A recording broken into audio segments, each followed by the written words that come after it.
Hi dear students, welcome back my YouTube channel study आज का हमारा पहला प्रश्न है, किसी आयताकार खेत की लंबाई 60% बढ़ा दी जाती है। 60% बढ़ा दी जाती है। इसकी चौड़ाई कितना प्रतिशत कम कर दी जाए कि क्षेत्रफल में कोई अंतर न हो। जैसा कि हम जानते हैं कि 60% बराबर कितना हुआ, 60/100 यानी 2 तियाँ 6, 2 पंचे 10 यानी 3/5।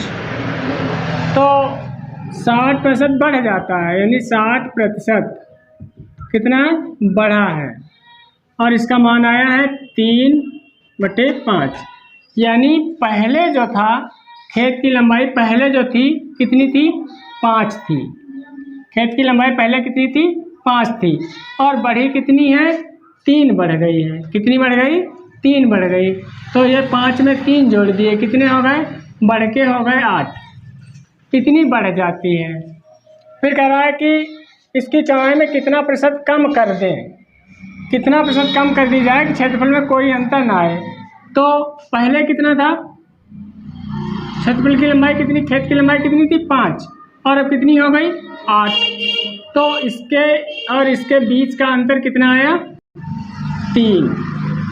ठीक है, पहला था 5 फिर बढ़ के हो गया 8, तो इनके बीच का अंतर आया 3। किस पर बढ़ा, यानी हमारा पहले कितना था 5 लेकिन बढ़ा कितना है 3, तो अब बढ़ के कितना हो गया 8। तो क्षेत्रफल में कोई अंतर ना आए इसलिए 3/8 × 100, 2 चक्कू 8, 2 पंचे 10। फिर आ जाता है 2 दूनी 4, 2 दूनी 4, 2 पंचे 10 बराबर हुआ 25 तियाँ 75/2। 2 एकम 2, 2 तियाँ 6, 2 सत्ते 14, 1 बचा 1/2 बराबर में आ गया 37 सही 1/2%। 37 सही 1/2%। यानी 60% अगर बढ़ा दिया जाए तो उसकी चौड़ाई में कितना प्रतिशत यानी 37.5% अगर कम कर दिया जाए तो क्षेत्रफल में कोई भी अंतर नहीं आएगा।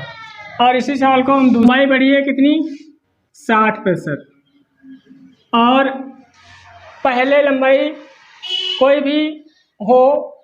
कोई भी वस्तु हो तो अपने में वो उसका प्रारंभिक वैल्यू 100% होता है।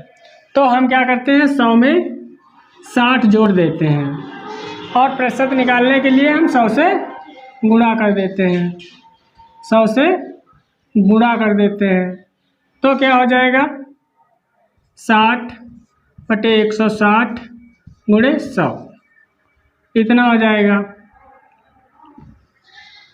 अब 0 0 कट गए, 2 तियाँ 6, 2 अट्ठे 16 ये कट गया। अब 2 से काट लेते हैं, 2 चक्कू 8, 2 पंचे 10। फिर 2 से काट लेते हैं, 2 दूनी 4, 2 दूनी 4 और 2 पंचे 10। अब 25 और 25 तियाँ 75 हो गया। 3 और इधर 3 और 25 की गुणा कर लेते हैं, 3 × 25 और इधर कितना आया, तो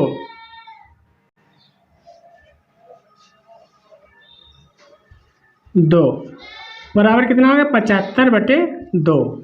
2 एकम 2, 2 तियाँ 6 और बचा कितना 1, 2 सत्ते 14, 1 बचा शेष ऊपर चला गया।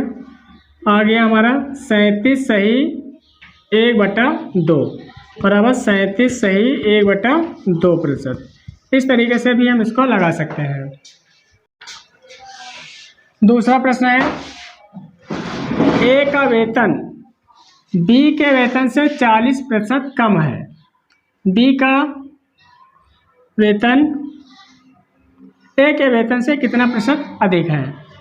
अब इसमें भी हम इसी तरीके से इसको भी हम लगा सकते हैं, जैसा कि बताया गया है कि ए का वेतन बी के वेतन से 40% कम है। तो कितना कम है, 40%। और प्रारंभिक वेतन था कितना, अपने में कितना होता है 100 होता है, तो 100 कितना कम हो गया 40 गुणे 100 बराबर आया 40/60 गुणे 100। 2 दूनी 4, 2 तियाँ 6, इधर आ गया 100 दूना 200/3, तिछाक 18, तिछाक 18 बच्चे 2/3 बराबर आ गया 66 सही 2/3%। इस तरीके से हम लगा सकते हैं। दूसरी तरीके से जैसे कि इनका 40% कम हुआ है, तो 40% बराबर कितना होता है 2/5, जैसा कि हम यहाँ पर भी बता चुके हैं, यानी 40/100 करके हल कर लिया जाता है। 2 दूनी 4, 2 पंचे 10, इस तरीके से 2/5 आ जाता है। तो 2/5 आ गया। तो पहले वेतन इनका कितना था 5 था, 40% कम हो गया, पहले 5 था 40% कम हुआ, तो यहाँ पर कितना कम हुआ, पहले माना इनका पहले वेतन कितना था 5 था और 40% कम हो गया, यानी अब यहाँ कितना कम हो रहा है 2 कम हो रहा है, तो 5 में से 2 गया, कितना बचा 3, और यहाँ कितना है 5 कम होकर कितना हो गया 3।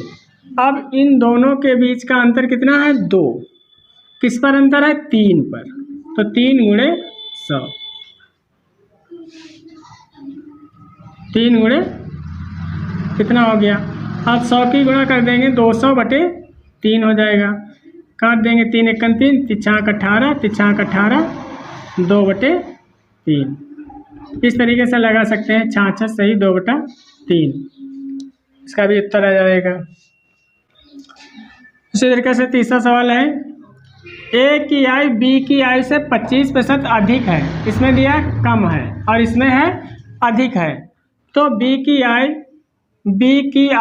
ए की आय से कितना प्रतिशत कम है, तो इसका भी हम इसी तरीके से लगा सकते हैं। जैसे इसमें अधिक दिया है तो कितना आ जाएगा 25/100 प्लस 25 गुणे 100 बराबर आ जाएगा 125 गुणे 100, 25 सेकंड 25 पंचे 125, 25 सेकंड 25 पंचे 125, 5 दूनी 10 बराबर आ जाएगा 20%। और इसी तरीके से अगर हम इस तरीके से लगाएं तो 25% बराबर होता है